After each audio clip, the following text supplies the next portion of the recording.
E aí, gente, tudo bem com vocês? Sejam muito bem-vindos a mais uma aula de História da Arte aqui do Intensivo de 2024 do canal Parabólica, né? E após a gente já ter visto aí a parte de História de Arte Primitiva, né, pré-história, Egito, Grécia e Roma, né? A gente vai começar com a história da arte americana e africana. Tá? Eu fiz essa aula um pouco mais rápida porque eu tenho visto que as minhas aulas têm ficado muito longas e aí eu tenho ficado com um certo receio das pessoas não, sei lá, de não estar assistindo ou de estar querendo alguma coisa mais dinâmica. Então eu preparei uma aula assim com um pouco menos de texto, mais imagem, para a gente ser um pouco mais rápido, tá? Mas assim, qualquer dúvida que ficar, vocês podem deixar no comentário, tá? Que eu vou procurar responder. Então, né, a gente vai começar por América, né, entendendo o que, que é o termo pré-colombiano. Né? A gente utiliza o termo pré-colombiano, né, para se referir tudo que foi produzido, né, no que a gente hoje tem como continente americano, né, lembrando que continente americano nós temos América do Norte, América Central e América do Sul, né, os americanos, os norte-americanos gostam de falar América para se referir à América do Norte, mas a América, né, é todo um continente que vai desde a América do Norte, América Central e América do Sul. Então, o termo pré-colombiano é para se referir tudo que foi produzido, né, pelos povos originários, né, na América Central, do Sul e do Norte antes da chegada dos costumes e influências europeias. Então, nós temos flechas que datam, né, de 10 mil anos antes de Cristo e cerâmicas de 2 mil anos de Cristo, né, e isso prova o quão antiga essa cultura, que são esses costumes do que a gente chama, né, de Novo Mundo, quando a gente tem aí a história numa perspectiva eurocêntrica, né, retratando que é novo tudo aquilo que surgiu a partir das grandes navegações e das descobertas feitas, né, pelo europeu. E a arte, né, para essas pessoas no continente americano como um todo, tinha um papel de coesão social, né, dado que a gente viu lá naquela aula de história social da arte. Ela era por meio dos mitos, como uma maneira de interpretar o mundo, a natureza, de entender os fenômenos que aconteciam ali, de ter uma proteção, né, contra as adversidades climáticas, para se ter boas colheitas, e os artefatos, né, que nós tínhamos eram as máscaras, pinturas, cachimbos e vários outros, né, artefatos de utilização doméstica e etc. E a gente pode ter, então, de um modo geral, que a arte, né, igual a gente viu lá na aula de arte pré-histórica, que a arte ela ajudava na sobrevivência dessas pessoas, né, justamente por manter essa coesão social, de se criar uma cultura, né, de reconhecimento de identidade e por assim vai. Então nós vamos começar vendo, né, que a arte nativa americana ela vai das montanhas do Peru até as planícies do meio oeste dos Estados Unidos, Alasca e os povos indígenas do Brasil. E entre os principais povos artesãos, nós temos os povos navarros, né, que eles são lá do sudoeste dos Estados Unidos, e a principal produção desses povos era a tapeçaria. Eles trabalhavam muito com os desenhos geométricos e pinturas na areia. Essas pinturas na areia, gente, elas tinham um poder curativo. Então, lá na aula de história de arte pré-histórica, a gente viu que os artistas eles eram muitas das vezes nessas comunidades os xamãs, né? Que eles faziam ali a intermediação entre o mundo paranormal, o mundo do pensamento, do sonho, né? Ligado ali à mitologia, com aquilo que eles viam no mundo real. E muitas vezes, dentro dessa espiritualidade toda, tinha uma parte dedicada à cura, à medicina, né? A procurar ali aquilo, algumas ervas curativas, os chás, os xaropes, né? Estavam muito ligadas a essas pessoas que eram as artistas. Então, nessa cultura dos navarros, essas pinturas na areia, elas eram justamente para isso. Então, vamos supor, você tinha uma pessoa doente, se fazia, né, o xamã ia lá, preparava essa pintura no chão, né, na areia, a pessoa que estava adoentada entrava naquele círculo, tinha o ritual e depois essa pintura ela era toda desmanchada, porque se acreditava que o mal da pessoa teria saído do corpo dela e ido para a pintura. Então não era bom para, né, para aquelas pessoas ter aquela pintura, digamos que com aquela energia negativa ou aquela doença ali. Então era por isso que se tem poucos registros dessas pinturas no chão, porque elas eram desmanchadas logo depois do ritual, tá? Então essas pinturas eram feitas por xamãs, elas eram consideradas curativas e elas tinham sempre desenhos e símbolos sagrados para aquelas pessoas, tá bom? Nós vamos ter os povos Hopi, tá? Que eram lá no Arizona, né? E eles eram mestres na produção de bonecas, né? Nós tínhamos os bonecos Katina, né? E kivas cerimoniais. Então, dentro da cultura Hopi, essas bonecas, elas eram tidas para dar proteção.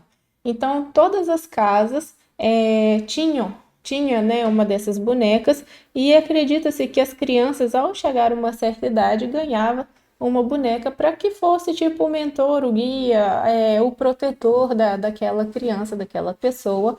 E no local mais alto assim da casa costumava ter uma dessas bonecas, tá bom? É justamente para ter a proteção, a cura né, e tudo que eles acreditavam. Eles já tinham produção de cerâmica, tá? Com esses desenhos geométricos e tinha toda a proteção de indumentária, roupas, adornos, tá bom? Tinha a questão dos penteados, então eram os povos Hopi. E eles também faziam, aqui no estado lá do Novo México, grandes lugares para rituais, né, que eram chamados de kivas cerimoniais subterrâneos. Então, eles já tinham também pinturas em paredes, em murais, para ter ali o lugar do descanso daquelas pessoas que faziam a passagem, né? Então, tinha toda uma ritualística com a morte já, e tinham esses lugares, né, para colocar as pessoas e fazer todo o rito. Então, é interessante a gente notar como que esses povos, né, lidam com a questão da morte, né, desde os egípcios, aqui na cultura Hopi, né, todos os romanos, a gente viu, os gregos, todos os lugares com os sepulcros, né, decorados, com pintura, né, o culto, né, dessa ritualística na hora da morte, o respeito, né, com as pessoas ali. Aqui nós temos a tribo, né, Coaquitiu, também é na costa noroeste, e eu não sei, né, se a geração de vocês já assistiu o desenho do Pica-Pau. No desenho do Pica-Pau tem um índio, né, e geralmente aparecem uns totens com os animais desenhados. É desse povo, Coaquitiu, tá? Que eles produzem os totens de madeira, máscaras, canoas, então eles já dominavam, né? Também a arte de produzir canoas, né? Todas elas decoradas, e as casas também eram decoradas. Já vi, as casas eram decoradas, né? Já tinha questão de obeliscos mortuários e os totens, né? Eles indicavam a questão do status social. Então, se vocês procurarem alguns episódios do Pica-Pau, tem lá alguns tem alguns totens bem grandes, todos decorados. Perto ali, alguns episódios retratam, né, a questão do Velho Oeste e tal. Então, é esse povo coactiu ali. Então, eles têm já essa produção, né, de canoas pela questão da navegação e os totens, né, indicando aí o status social. Aqui são as máscaras e nós vamos perceber a questão das máscaras lá na cultura africana, sempre ligada à questão da espiritualidade, de rituais, né, em performances de danças e algumas faziam, né, algum tipo de referência a rostos humanos, mas sempre com uma questão ligada também aos animais, tá? E aqui nós temos aqui os totens, eu trouxe essa foto para mostrar os totens de madeira, sempre retratando os animais, as roupas, né, as máscaras. E as tribos esquimós, né, presente no Alasca, né, que eles tinham o costume de entalhar máscaras com partes móveis. Se vocês entrarem lá no site do Museu Metropolitano de Arte, lá de Nova York, tem muitas máscaras, tem um acervo enorme de máscaras esquimós lá, e é bem interessante de notar como que eles faziam a junção desses elementos móveis e alguns fixos, né, naquela época, e elas foram encontradas, né, antes aí de 1900, né, lá no século 18, 19, e também estavam ligadas com o uso dos xamãs nos rituais de cura e toda aquela ritualística que a gente já viu como que funciona, né? E eram comuns a esses povos, né? E nós vamos ter a arte, né, das Américas Central e do Sul. A gente vai começar pelos maias, que eles criaram templos enormes, né, também em formas de pirâmides, com aqueles degraus grandes, gigantes, e em pedra calcária, né? E nós tínhamos os maias já trabalhando com a produção em alto relevo e hieróglifos, né? E a maior cidade da civilização maia foi Tikal, com uma população média de 70 mil habitantes, e a maior pirâmide possuía 74 metros de altura. Eles tinham já um calendário sofisticado, né, e conhecimentos de astronomia.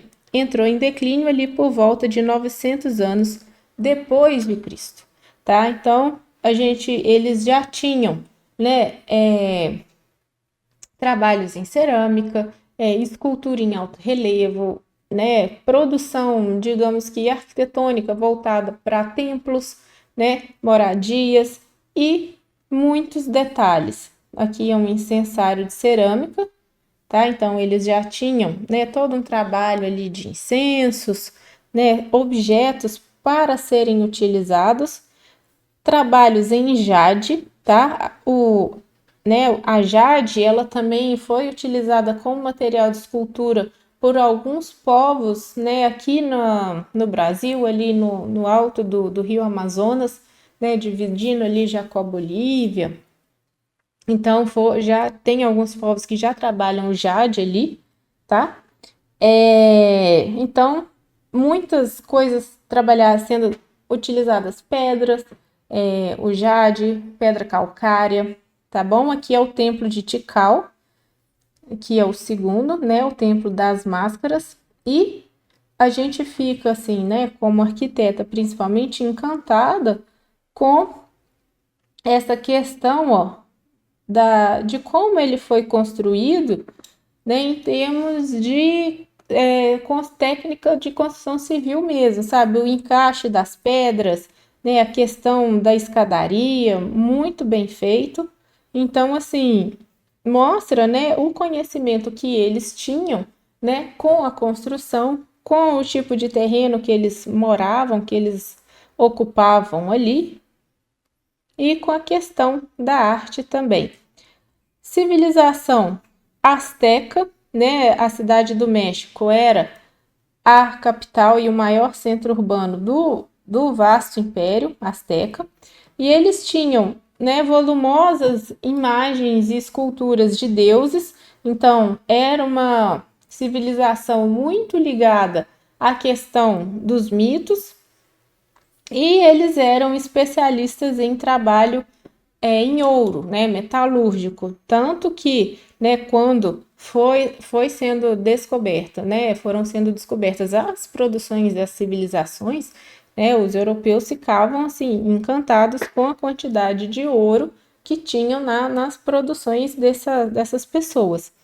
Aqui é uma cabeça de uma divindade, né? Eles trabalhavam as pedras também, toda feita em basalto, tá? Aqui também.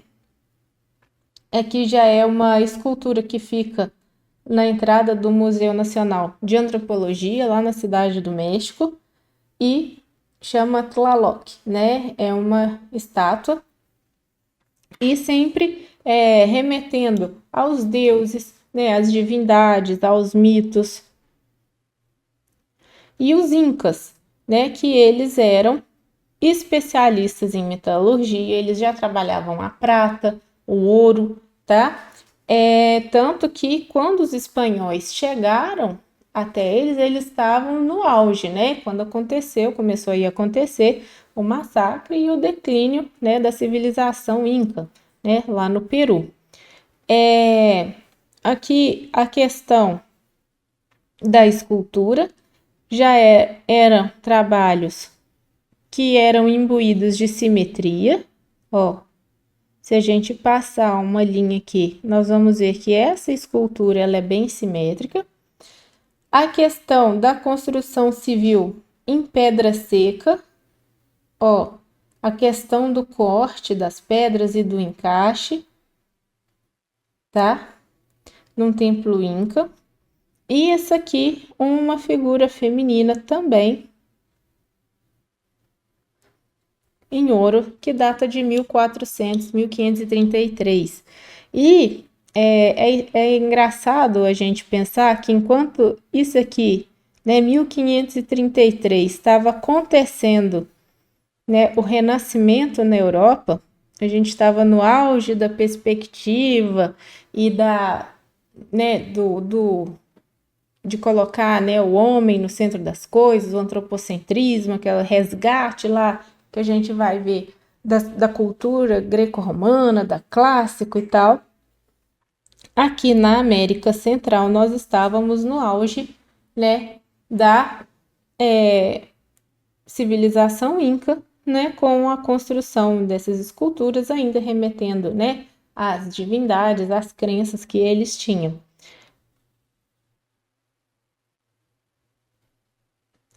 E a gente pode colocar, né, que assim, os nativos, né, da América, em todas essas civilizações que a gente passou agora, eles têm, né, esse ponto em comum de se fazer pinturas em paredes, pinturas em murais. E isso a gente vai ver mais para frente, em busca, né, do abstrato, muito temas que eram pintados eram visões dos xamãs, ligados, igual eu falei, à mitologia, essa coisa do mundo sobrenatural e tal, e isso vai ser passado, né, para os pintores modernistas, né, que vão ser influenciados por essa arte que a gente chama de arte primitiva, né, que ainda não se tinha o contato a fundo com uma matemática, com uma perspectiva, em que se tinha essas medições geométricas ali. E tanto que o Diego Riviera, né, para quem não sabe, ele é um pintor, é um pintor mexicano, ele até, acho que não lembro se ele foi casado com a Frida Kahlo, ele pintava, né, grandes murais retratando essa cultura, né, do México, dentro aí dos conceitos do modernismo, aquela coisa toda. E o Pollock, o Jackson Pollock, ele também vai ser influenciado por essas pinturas, né, de mural de parede e vai fazer aquelas grandes pinturas, aqueles grandes murais que ele fazia, né? Mas isso a gente vai ver com calma na aula de modernismo, tá bom? E aqui, ó, eu trouxe até uma obra do Pollock, né, que é O Pássaro, tá no MoMA, Nova York, lá de 1941. Então, tem muita influência. Nós vamos ver principalmente, né, o Pablo Picasso sendo influenciado pelas máscaras africanas, que a gente vai ver agora. Então, o modernismo ele vai resgatar, né, toda essa arte primitiva dos povos originários, tá bom? Então, enquanto nos outros movimentos, principalmente os acadêmicos, vai ter aquele resgate das artes clássicas, a gente vai ver o modernismo vindo rompendo com esse academicismo, né, buscando formas originais, né, que retrata ali aquele povo, aquela cultura, perdão, original, digamos que, sem copiar de ninguém, mas retratando aquela realidade, aqueles mitos. Então, o modernismo, ele vai beber muito dessa fonte, sabe? Essa despreocupação com aquela perspectiva, mas sim com o significado das coisas, com a emoção, né? Principalmente, a gente vai ver nas vanguardas do impressionismo, que ele estava muito, né, e o expressionismo, que está muito ligado à emoção das coisas. Então, nós vamos ter lá no modernismo o resgate, né, dessa arte. E agora, né, a questão da África.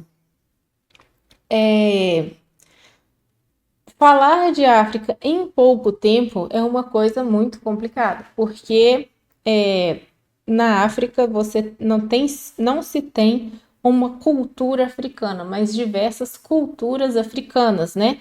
Se a gente levar em consideração, por exemplo, que existem 490 etnias diferentes dentro do continente africano.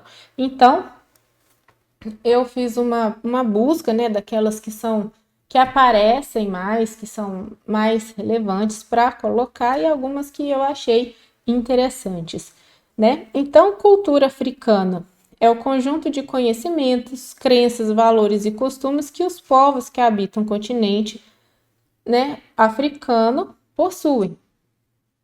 E lá a gente tem cerca de 1 bilhão de pessoas, né? E como a África é imensa e diversa, o mais correto é falar, né, culturas africanas, porque não se tem só uma cultura, né? Nós temos a questão da pluralidade. Então, nós temos cerca de 490 etnias diferentes convivendo, às vezes, dentro de um mesmo país, né? A gente já sabe na questão lá do neocolonialismo, quando foi feita, né, a divisão ali do território africano, que teve, né, infelizmente, juntou ali, de qualquer maneira, às vezes, povos que eram que guerreavam entre si, tudo dentro do mesmo território, e enfim, foi aquela coisa, né?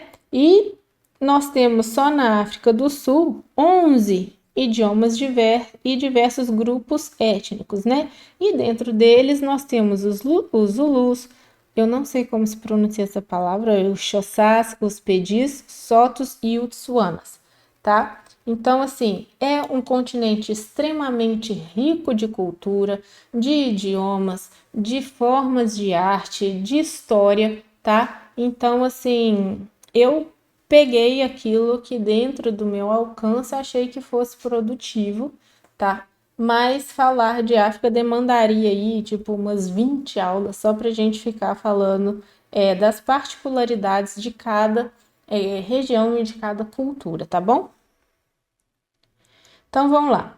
Em relação às artes, né, igual eu falei, é difícil apresentar de forma breve um panorama da arte africana, né? O que prevalece é a diversidade, né, seja ela na arte popular, tradicional ou acadêmica. A arte tradicional ela ainda é extremamente forte, né, na África. E as pinturas em cerâmica e cabaça, a gente vai ter escultura, pinturas de temas tradicionais são importantíssimas, né, como forma de expressão artística dos africanos. Né? Nós temos as famosas máscaras africanas, que estão muitas delas expostas em museus, né, ao redor do mundo. E, igual eu falei, muitas delas têm aquela função religiosa e festiva, né? Um exemplo são as máscaras de Geledé, né, que são usadas por homens iorubá nos rituais de dança. E o outro item bastante conhecido das artes africanas são os tecidos, tá? Que eles caíram, né, no gosto de muitas pessoas e de outras culturas ao redor do mundo, né? E eles são muito famosos por suas cores vibrantes, pela diversidade de estilo, né?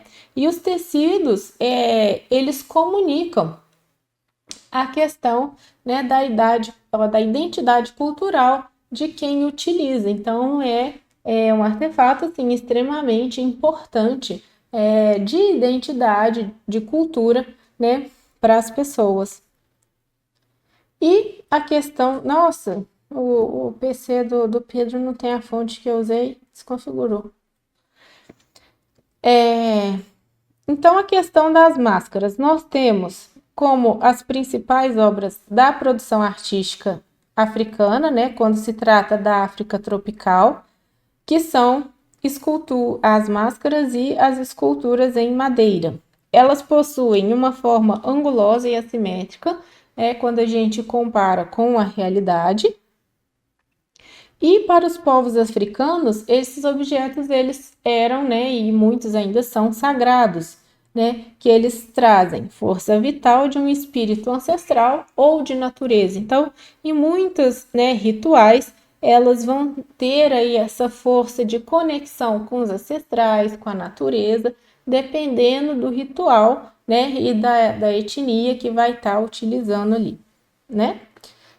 Além disso, era atribuída poderes curativos, né? Então, muitas eram utilizadas aí com essa função de curar alguma doença que estava presente ali na comunidade e até mesmo de ferir inimigos. Então, muitas eram utilizadas também, né, em guerras.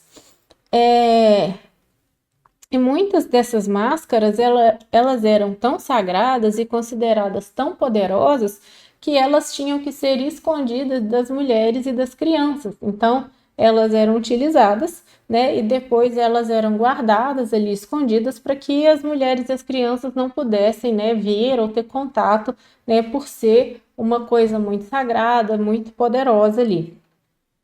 E em ocasiões especiais, muitas máscaras e estátuas eram retiradas dos santuários e untadas com óleo de palmeira, né, enfeitados com panos e contas. Então, assim, elas, né, ia ter um ritual, elas eram retiradas ali, né, dos santuários, recebia todo um tratamento com enfeite, com óleo, né, para que elas pudessem ser utilizadas.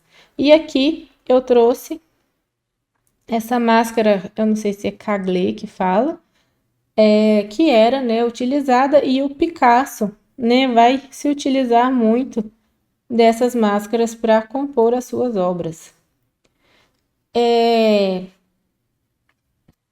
Elas eram utilizadas, né, nesses rituais, que incluíam complexos ritmos musicais, danças e trajes especiais, né, cercadas, né, muitas vezes com enfeites coloridos, e elas eram intencionalmente construídas para não ser realista, porque o dançarino que às vezes utilizava essa máscara, ele tinha a intenção de esconder, né, o seu rosto, né, porque ele não queria, né, que a sua verdadeira identidade fosse descoberta por trás desse rosto artificial, justamente por causa do tamanho, né, do poder sobrenatural que tinha ali nessa máscara. E além dos conhecimentos técnicos para confeccionar as máscaras, acredita-se que essas pessoas, né, elas eram, né, ou são capazes de sentir o poder dos espíritos nos materiais utilizados e em suas ferramentas também. Por isso que elas devem ser manuseadas com cautela.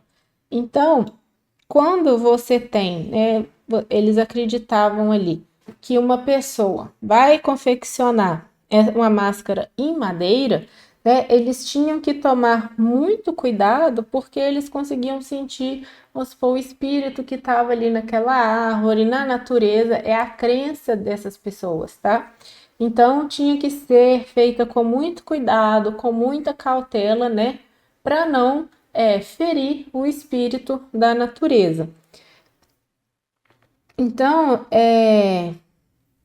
aqui, ó, grandes parte das máscaras é feita em madeira, que são talhadas com facas afiadas. Para esses povos, as árvores possuem espírito e antes de cortá-la, é preciso rituais de purificação e sacrifício. Então, aquela pessoa, ela tinha que ser purificada, né? Porque ela ia sacrificar uma árvore para produzir, né, um artefato para um ritual. Então, eles têm essa questão de respeito, né, com a natureza, com o espírito da natureza, né? Coisa que tem muita gente precisando aprender aí a ter mais respeito com a natureza, com os animais, com o meio ambiente, né? Vamos lá. Então, aqui, a independência da cultura europeia, né, foi o que, atraiu a atenção de Pablo Picasso. Então, justamente essa independência daqueles temas europeus, da história europeia, é que vai atrair, né, o Pablo Picasso e os modernistas, outros modernistas que vão, né, atrás dessa arte africana. Né, que ao tomar conhecimento da arte africana, sentiu a importância dela, ao dizer que sentia magia nelas, né, das máscaras. E não era apenas peças esculpidas. E realmente, né, para o povo africano, essas máscaras não são somente uma peça esculpida, elas têm todo um significado, né, uma função por trás disso. Dessa forma, inspirou diretamente o movimento cubista, né? E é evidente, né, em vários quadros do Picasso, essa influência. A gente tem a Les Demoiselles d'Avignon, que foi o quadro que marca, né, a transição da fase de influência africana para o puro cubismo, né? Ó, nesse quadro aqui, que é o busto do homem, né, do Pablo Picasso, a gente já tem muita semelhança com a máscara africana. Aqui a Demoiselle de Avignon, né, que a gente vê os rostos, né, e como que o Picasso, né, fez a sua transição já para o cubismo. As máscaras, né, típicas, elas tinham forma de losango, nariz em cunha e os olhos amendoados. Depois que o Picasso viu, né, que ele teve contato com essas máscaras, ele voltou ao seu estúdio para pintar o rosto. Então, ele tinha feito esse quadro, elas estavam ainda sem rostos, e aí ele viu essas máscaras, voltou para o ateliê e aí ele finalizou a obra, tá? Tá lá no MoMA, em Nova York, e essa máscara tá lá no Museu Metropolitano também, em Nova York. A questão da escultura africana. Eles rejeitavam a questão da aparência real em favor de formas verticais, tubulares e os membros dos corpos alongados, derivado da forma cilíndrica das árvores, tá? Então, eles tinham, né, essa questão do respeito da natureza, e isso acabava influenciando a questão da escultura, né, da forma como eles enxergavam ali. E eles acreditavam que essas figuras, eles abrigavam os espíritos poderosos que trariam proteção, traria bênçãos, né, aos viventes que estavam presentes ali. Aqui eu trouxe um mapinha com alguns povos, tá? Da África. Isso aqui eu tirei do catálogo de cultura africana, né, no Centro Cultural lá do Vale do Maranhão. É um material muito bacana que eles fizeram. Eu aconselho a vocês a entrarem né, dar uma mexida lá e ver tudo que eles fizeram. É bem legal esse material, tá? Então eu trouxe isso aqui mais de curiosidade para vocês verem alguns principais povos aí. E eu achei muito interessante a construção dessas casas e aí eu quis trazer para essa aula. Né, são as casas de arte de Tchebelé em Burkina Faso. Eu achei extremamente interessante, tá? Então, ela faz fronteira com Gana e existe uma aldeia de 1,2 hectares chamada Tchebelé. Eu não sei como se pronuncia, tá? Eu não sei se isso é mais para o francês ou se tem uma pronúncia própria deles, tá bom? Nessa aldeia reside o povo Cassena, que é um dos grupos mais antigos que se estabeleceram lá no território de Burkina Faso, tá? Lá no século XV. E Tchebelé, ele é conhecida pelas cores das casas, né? E as paredes, elas são extremamente decoradas, são ricamente decoradas, é uma arquitetura assim muito tradicional. Eu achei extremamente bonito, tá? Que se chama Gorunzi, tá bom? E embora, né, seja infelizmente aí um país de extrema pobreza, o povo em si culturalmente é extremamente rico, tá? E assim, parte dessa cultura ela vem da arte, né, das artes, como a decoração da parede dessas casas, né, que é uma herança, né, que foi passada de geração em geração e ela é feita de uma forma comunitária pelas mulheres, tá? Então eu achei assim extremamente interessante, muito bonito como que são feitas. Ó, e são todas feitas com materiais locais, então assim, tem a questão da sustentabilidade, né? É feita de terra, madeira e palha. Antigamente se misturava terra, palha e o estrume de vaca, né? Até ficar num estado mais plástico, e aí depois foram mudando, né, os materiais. E hoje elas são construídas com tijolos e ajuda de barro, né? Tradicionalmente e culturalmente, as casas elas são construídas dessa forma para proteção contra o clima seco e os potenciais inimigos. Então, assim, elas são feitas de forma que no interior das casas fique fresco, tá bom? E a maior parte das casas são coloridas com lama e giz, que contam, né, nas pinturas a história da cultura, né, antepassada da tribo. Então, além dessas pinturas delas serem, né, uma herança cultural, ela ainda conta a história, né, desse povo, dessa cultura. Eu achei assim uma coisa fantástica, muito bonito. E as ilustrações, elas podem significar qualquer coisa, desde objetos utilizados, né, na vida cotidiana, baseada na religião e crenças, até padrões decorativos que distinguem uma casa da outra, né? E a gente tem ainda a importância da cultura africana, que é a grande influência na nossa cultura, na cultura brasileira, tá? A cultura africana, ela é uma das matrizes culturais, né, aqui do Brasil, e isso se deve, né, infelizmente, ao comércio secular, né, de pessoas escravizadas, né? O Brasil, ele possui, né, digamos que a maior população negra fora da África, né, e a segunda maior do mundo. E, enfim, é um capítulo muito triste, infelizmente, na nossa história, né?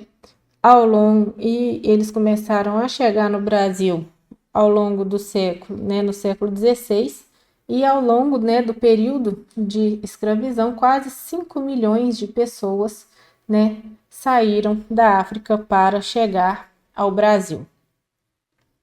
E aí, né, com elas veio a cultura, dando origem ao que a gente chama hoje de cultura afro-brasileira.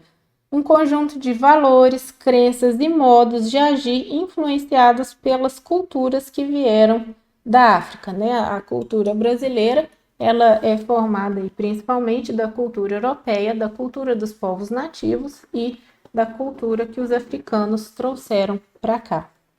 Uma das manifestações mais evidentes, né, da presença da cultura no Brasil, a gente tem a música popular brasileira, né? O samba, o ritmo, né, o ritmo genuinamente nacional, os blocos de afoxé, né, que desfilam nas ruas de Salvador, na Bahia, durante o carnaval, né? Nós temos o maracatu, a capoeira, né? Também são expressões culturais cuja origem se deve às influências africanas. E na culinária, a gente tem, né, essa cultura no uso de temperos e ingredientes, como dendê, nós temos receitas típicas como o acarajé, o vatapá, o angu, né? E outra contribuição na cultura africana, na formação da cultura brasileira, também é a religião, né? A gente tem o candomblé e a umbanda, que são religiões que surgiram no Brasil a partir de influências e tradições religiosas africanas, tá? Alguns orixás, né, divindades de origem iorubá, são cultuados até por adeptos, né, de outras religiões e tornaram-se verdadeiros símbolos nacionais, como é o caso de Iemanjá, que é o orixá das águas salgadas e rainha do mar, cujo culto é bastante popular em todo o território brasileiro, né? Entre aqueles outros santos que a Igreja Católica acabou, né, pegando das religiões de matrizes africanas e passando ali para o catolicismo. Então, eu trouxe para vocês aqui o maracatu, né? Encontro Estadual de Maracatu lá no Carnaval do Recife. A escultura dos orixás ali em Salvador, né? De Tororó, saudades da Bahia. E a marcha pré-Exu, né? Em São Paulo, que foi em agosto de 2023. Eu, inclusive, fui nessa marcha pré-Exu também para conhecer, para ver como que é e apresentar a minha filhinha outras formas de religião. Eu acho que o respeito a todas as formas de culto e religiões é muito importante, né, para acabar com o preconceito, e eu acho que a melhor forma da gente acabar com o preconceito é combatendo, né, a desinformação. Então, vamos lá. E a partir do passo inicial, né, de Gauguin, na apreciação dos ilhéus do Mares do Sul, a arte primitiva influenciou artistas ocidentais, aqui tem um espaço, tá, gente? Desde o século XIX até os dias de hoje. Os artistas e os movimentos mais afetados pelas artes das sociedades pré-industriais foram. Então, a gente tem o Gauguin, né? Ele foi para o Tahiti em 1891 em busca de uma cultura, digamos que exótica, né, para ele. Lembrando que exótica é aquilo que vem de fora. Então, digamos que talvez para ele uma cultura diferente, preservada da civilização ocidental. Então, as cores fortes e a anatomia simplificada de seus quadros refletem a arte decorativa da Oceania. Nós tivemos os fauvistas, né? Lá por volta de 1904 a 1908, eles descobriram a escultura da África e do Pacífico Sul, né? A gente vai ver o movimento fauvista, que é o movimento das cores, né? Fauve, lá do francês.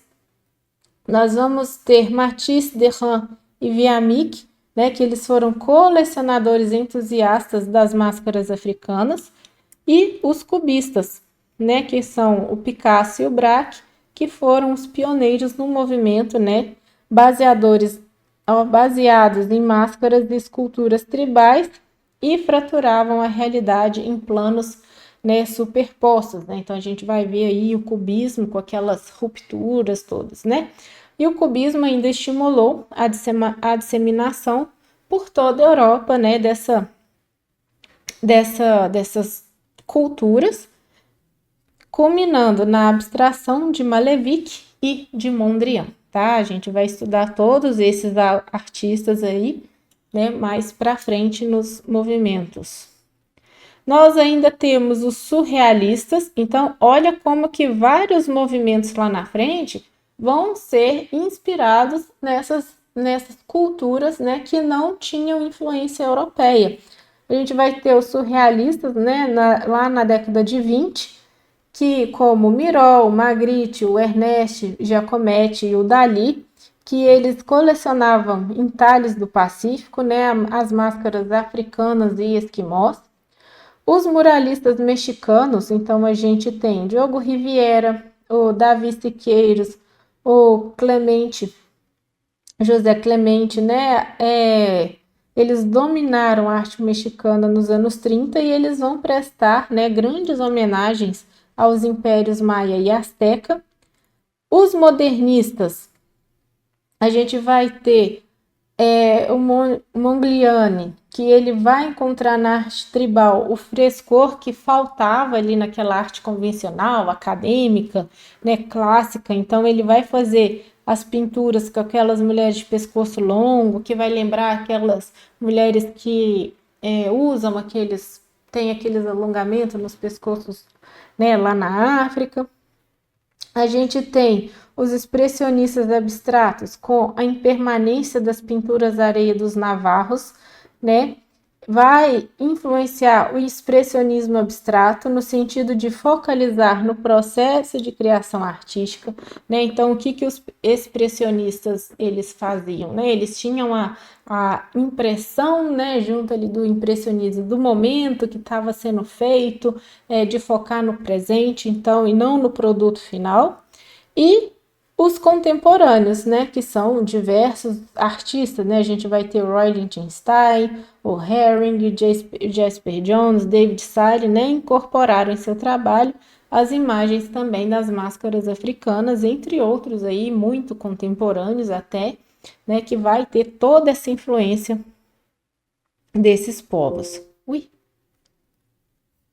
opa, deixa eu voltar. Então é isso, gente. Eu tentei ser o mais sucinta que eu consegui. Qualquer dúvida que vocês tiverem, podem deixar nos comentários. Peçam que curtem essa aula para apoiar o nosso trabalho aqui no Parabólico, o meu trabalho. Espero que vocês tenham curtido, espero que tenham gostado, que essa aula possa contribuir com os estudos de vocês. Eu vou ficando por aqui. Um grande beijo. Até a próxima. Tchau, tchau.